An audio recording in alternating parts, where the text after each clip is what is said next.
दोस्तों, स्वागत है आपका द हॉन्टेड अर्थ इंडिया में। दोस्तों, अगर आपको हमारे वीडियोस अच्छे लग रहे हों तो प्लीज वीडियोस को शेयर कीजिए, और अगर आपके मन में भी कोई विचार हैं तो कमेंट कीजिए, और अगर चैनल को सब्सक्राइब नहीं किया है तो प्लीज सब्सक्राइब कीजिए द हॉन्टेड अर्थ इंडिया को, और बगल में बने बेल आइकन को तुरंत दबा दीजिए। छाया ने अंजलि को बालकनी से आवाज लगाते हुए कहा, अंजलि, अरे ओ अंजलि, चलना यार, बाहर भीगने चलते हैं।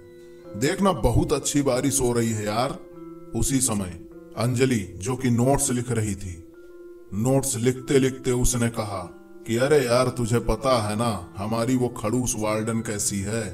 अगर उसे पता चल गया ना कि हम बारिश में भीगने गए थे तो हम दोनों पर सामत आ जाएगी। तभी छाया बोलती है, अरे यार चलो ना, पता नहीं चलेगा उन्हें, प्लीज यार एक बार चलो ना, क्योंकि तुम जानती हो कि तुम्हारे बिना मैं जाऊंगी नहीं, मेरे खातिर एक बार चलो। और इतना कहने के बाद अंजलि बारिश में जाने के लिए मान जाती है। अब आप सोच रहे होंगे कि छाया उसे इतना क्यों मना रही है, तो आपको बता दूं कि छाया और संजय दो आपस में दोस्त हैं, और उन्होंने मिलकर प्लान बनाया था कि आज तो राज और अंजलि को मिला करके ही रहेंगे। राज अंजलि से बहुत प्यार करता है, मगर आज तक बोल नहीं पाया, तो आज इन दोनों की लव स्टोरी की शुरुआत इन दोनों ने करवाने के बारे में सोच ही लिया था। इसीलिए छाया अंजलि को साथ चलने के लिए मना रही थी, क्योंकि संजय राज को लेकर आने वाला था। अंजलि और छाया दोनों ही उसके हॉस्टल के पीछे एक बड़ा सा गार्डन है, जहां रात में कोई भी नहीं होता है।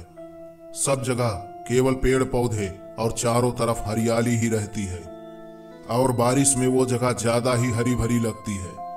तो अंजलि और छाया वहां आकर बारिश का आनंद लेने लगते हैं। तभी छाया ने कहा कि देख कितना मजा आ रहा है, इसीलिए मैं तुझे बोल रही थी। इस पर अंजलि ने कहा कि अब क्यों सुना रही हो, अब तो हम आ ही गए तुम्हारे साथ, क्या अब नाचना भी पड़ेगा? छाया ने कहा, हाँ आइडिया तो अच्छा है। तो अंजलि ने कहा, क्या यार तुम भी, वो सब हमें आता नहीं और तुम्हें पता है कि मैं डांस कर नहीं पाती हूँ। तो छाया ने कहा, ये तेरे नखरे नहीं चलेंगे, आज तो तुझे डांस करना ही पड़ेगा। फिर छाया अंजलि को जबरदस्ती डांस करवाने लगी। तभी छाया ने देखा संजय राज को लेकर आ रहा है। मामला यह था कि उस गार्डन से होते हुए रास्ता बॉयज हॉस्टल तक जाता है, वहां से वो दोनों चुपचाप नजर बचा करके आ रहे थे। छाया ने अंजलि को रोका और कहा कि पीछे देखो जरा। जब अंजलि ने राज और संजय को वहां देखा तो उन दोनों को देखकर वो फिर से छाया की तरफ मुड़ गई और उससे पूछा कि ये दोनों यहाँ क्या कर रहे हैं। अगर वार्डन को पता चल गया कि ये यहाँ आए थे तो हम सबकी खैर नहीं होगी। तो छाया ने कहा, कुछ नहीं होगा, तुम ये सारी चीजें सोचना छोड़ दो, कहाँ इतनी रात में कोई आने वाला है।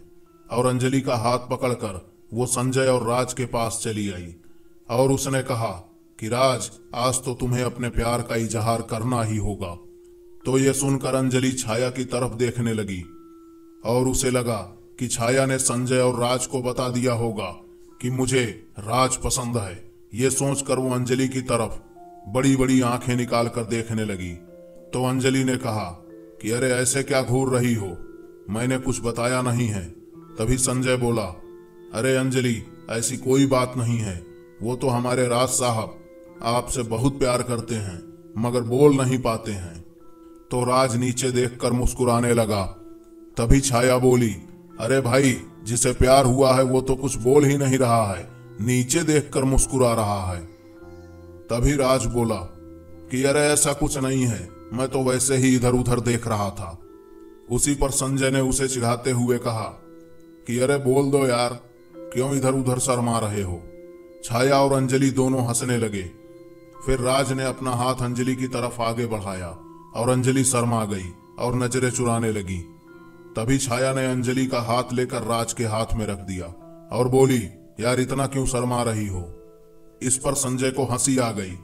तो अंजलि ने कहा, क्या अब तुम मेरी बेइज्जती कर रहे हो। उसके तुरंत बाद राज अंजलि को गार्डन के किनारे ले गया और वहां वे तेज बारिश के कारण भीग रहे थे। राज अपने घुटनों के बल बैठ गया और कहा, अंजलि, मैं तुमसे बहुत प्यार करता हूँ, मैंने जब पहली बार तुम्हें कॉलेज में देखा था तब से तुम्हें चाहता हूँ, बस तुम्हारे ख्यालों में खोया रहता हूँ। तुम्हारी इस प्यारी सी मुस्कान के लिए मैं कुछ भी कर सकता हूँ। और उसने आगे पूछा कि बोलो, क्या तुम भी मुझसे प्यार करती हो? तो अंजलि ने उसे उठाते हुए कहा, हाँ, मैं भी तुमसे बहुत प्यार करती हूँ, मगर कभी कह नहीं पाई। यह देखकर संजय और छाया बहुत खुश हो गए और एक दूसरे से हाथ मिलाकर वो भी बात करने लगे। यहाँ मिशन लव स्टोरी कंप्लीट हो ही रही थी, तभी संजय की नजर टेरेस की तरफ गई। वहां कोई लड़की दिखाई दे रही थी। तभी उसने छाया से कहा कि देखो, वहां ऊपर देखो, वहां कोई लड़की खड़ी है। छाया ने कहा, क्या? और जब छाया ने देखा तो सच में वहां लड़की खड़ी थी और शायद सुसाइड करने जा रही थी। वो फटाफट टेरेस की सीढ़ियों की तरफ दौड़ने लगी। उसे भागता हुआ देखकर राज और अंजलि एक दूसरे की तरफ देखने लगे। फिर संजय भी छाया के पीछे दौड़ा तो राज ने पूछा, तुम दोनों कहां भाग रहे हो? तो संजय ने केवल ऊपर की तरफ इशारा कर दिया और छाया के पीछे चला गया। जब उन दोनों ने ऊपर देखा तो वो भी घबराकर छाया और संजय के पीछे जाने लगे।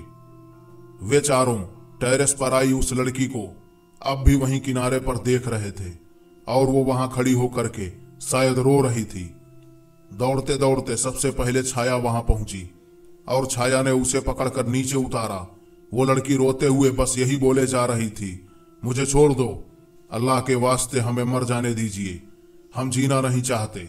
वो हाथ छुड़ाने की कोशिश कर रही थी। तभी छाया ने उसे जोरदार एक थप्पड़ मारा।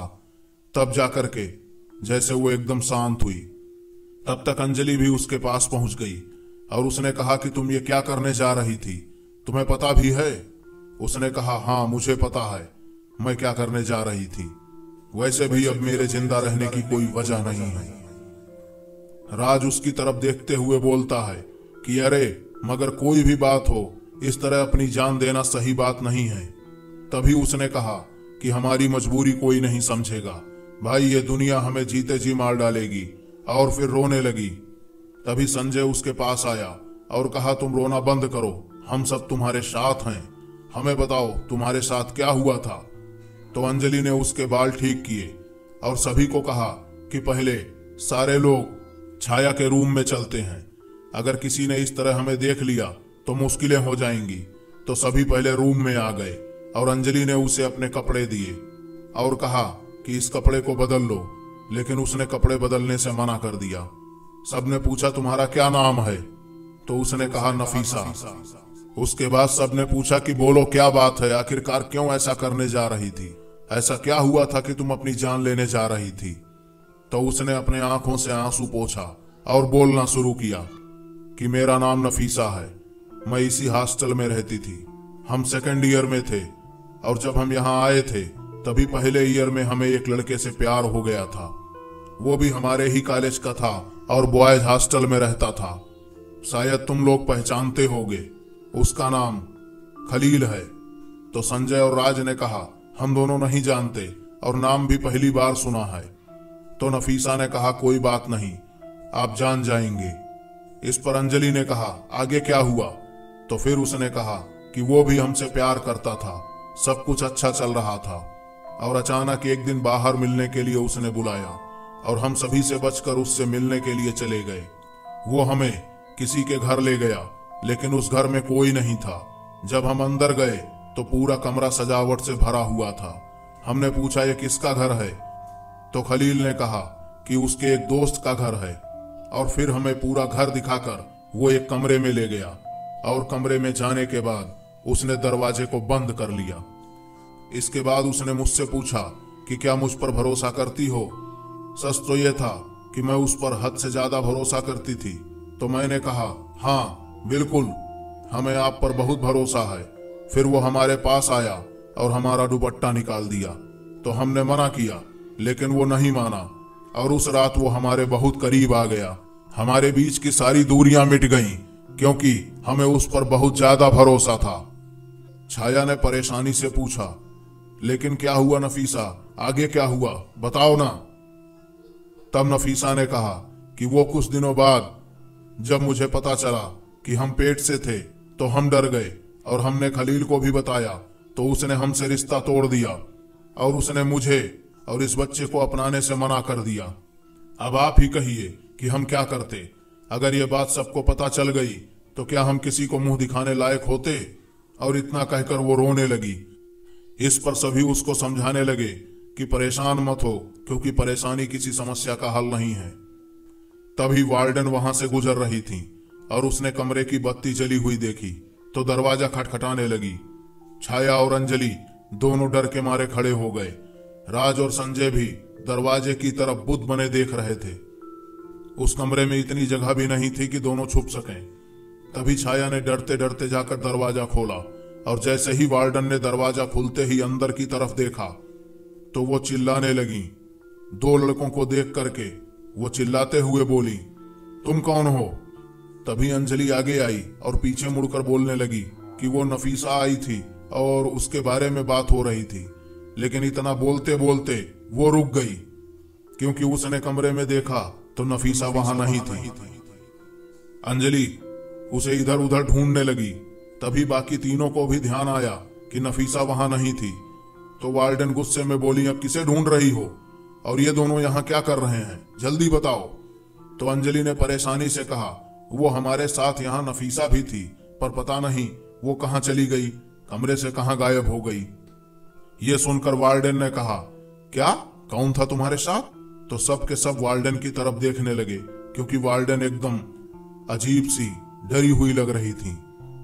तभी संजय ने कहा कि नफीसा थी। तो वार्डन ये सुनकर एक तरफ बैठ गई और किसी सोच में पड़ गई।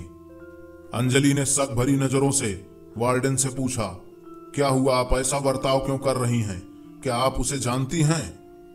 तब वार्डन ने कहा कि क्या उसने तुम्हें अपनी कहानी सुनाई? तो सभी को झटका लगा ये सुनकर कि उन्हें कैसे पता। इस पर छाया ने उन्हें सब कुछ बताया कि वो उसे कहां मिली और नफीसा ने जो जो बताया था वो सब बोल दिया। तब वार्डन ने कहा कि देखो, जो मैं तुम्हें बताने वाली हूं वो हमारे अलावा और कोई नहीं जानना चाहिए, नहीं तो बहुत बदनामी होगी। सब ने हाँ में हाँ मिलाई। तो वार्डन ने कहा, उसने तुम लोगों को जो कुछ भी बताया वो सब सच है, लेकिन सच्चाई ये है कि वो जिंदा नहीं है। ये सुनकर चारों के होश उड़ गए। राज ने हकलाते हुए पूछा, मतलब? तो उन्होंने कहा, मतलब अभी जो तुम्हारे साथ थी वो उसकी रूह थी। वो अक्सर यहाँ बारिश के मौसम में नजर आती है। उसने पहले भी कई ऐसे लोगों को अपनी कहानी बताई है और फिर अचानक चली गई है। कई सालों पहले वो यहाँ आई थी, बहुत अच्छी थी, मगर उस लफंगे ने उसके साथ बहुत बुरा किया। फिर अंजलि ने पूछा कि आखिरकार वो अब कहां पर है? तो वार्डन ने कहा, उसे तो नफीसा ने ही मार डाला था। उस लड़की ने आत्महत्या की थी, इसलिए उसकी रूह भटकती है। उसने खलील को भी डराया था और डराकर उसे टेरेस पर ले आई थी। डर के मारे खलील को ध्यान नहीं रहा और उसका पैर फिसल गया और गिरकर उसकी मौत हो गई थी। लेकिन उसके बावजूद भी नफीसा की रूह यहीं भटकती रहती है। यह सुनकर चारों डर गए और पसीने से लोटपोट हो गए। फिर वार्डन ने कहा, डरो मत, अगर तुमने उसकी पूरी कहानी सुन ली है तो वो अब तुम्हारा कुछ नहीं करेगी। लेकिन सच्चाई ये है कि इसके पहले कुछ लोगों की जान भी जा चुकी है और कुछ लोग डर के नाते ये जगह छोड़ चुके हैं, क्योंकि जो उससे डर जाता है और उसकी कहानी सुनने से इनकार कर देता है वो उसे पजेस्ट कर लेती है और उसके बाद टेरेस से कूद करके उसकी जान निकल ही जाती है। उन्होंने आगे कहा, और अब कभी रात में वहां मत जाना और तुम दोनों भी यहां से निकलो। वार्डन ने राज और संजय को कहा। तो फिर दोनों उठे और जाने लगे। तभी अंजलि ने कहा, रुको, हम बाहर तक साथ चलते हैं। तो छाया ने वार्डन की तरफ देखा तो वार्डन ने कहा, ठीक है, जल्दी जाओ, उन दोनों को छोड़ करके आ जाओ। दोनों राज और संजय के साथ बाहर तक गए। राज ने अंजलि को बाय कहा और जाने लगा तो अंजलि ने उसका हाथ पकड़ लिया और रोने लगी। तो राज ने उसके आंसू पोंछे और कहा कि तुम फिक्र मत करो, मैं ऐसा कुछ नहीं करूंगा। यह देखकर संजय और छाया एक दूसरे की तरफ देखकर मुस्कुराए। फिर राज और संजय वहां से चले गए और छाया, अंजलि अपने अपने कमरे में वापस आ गए। जाते जाते वार्डन ने कहा कि किसी से कुछ मत कहना और भूल जाना नहीं तो यहाँ की बहुत बदनामी होगी। बस जाते जाते उन्होंने इतना कहा कि तुम्हारी किस्मत अच्छी थी कि तुमने उसकी जान बचाने की कोशिश की और उसकी पूरी कहानी सुनी। 4 ऐसे लोग थे जिन्होंने उसकी कहानी नहीं सुनी थी, वो आज इस दुनिया में नहीं है। तो दोस्तों, ये थी आज की कहानी। आपको कैसी लगी? अगर कहानी अच्छी लगी हो तो लाइक कीजिएगा, शेयर कीजिएगा, और अगर आपके पास भी कोई कहानी है तो उसे हमारे फेसबुक पेज पर या कमेंट में जरूर बताइएगा। दोस्तों, अगर आपने चैनल को सब्सक्राइब नहीं किया है तो सब्सक्राइब कीजिए द हॉन्टेड अर्थ इंडिया को, और बगल में बने बेल आइकन को दबाना बिल्कुल भी न भूलें, जिससे कि जब भी हम कोई वीडियो अपलोड करें तो आपको सबसे पहले मिल जाए। दोस्तों, तब तक के लिए स्वस्थ रहें, खुश रहें और दूसरे की मदद करते रहें। Thank you.